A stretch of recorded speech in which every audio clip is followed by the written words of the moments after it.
中秋节的传说。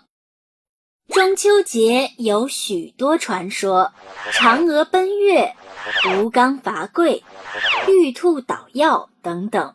不过你知道吗？还有一个关于唐明皇的传说。有一年的8月15，唐明皇和道士叶法善在皇宫中赏月。唐明皇忍不住感慨，若能到月宫中游玩，将会是多么快乐啊！皇上，这并不难。此话当真？叶法善折了一根柳枝，抛向空中。他念起咒语，柳枝竟然化成了一座通向月亮的银桥。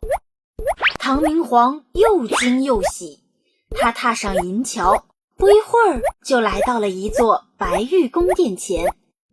皇上，这便是月宫了。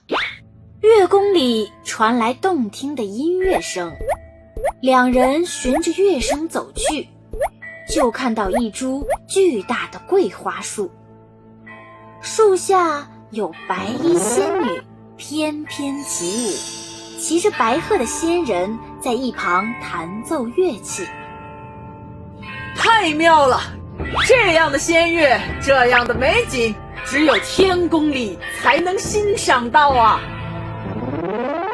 第二天晚上，唐明皇又想去月宫游玩，叶法善却拒绝了他的要求。唐明皇只好凭借记忆写下在月宫中听到的曲子，纪念这段神奇的经历。这首曲子就是著名的《霓裳羽衣曲》。后来唐明皇游月宫的故事传入民间，中秋赏月的习俗也流传开来。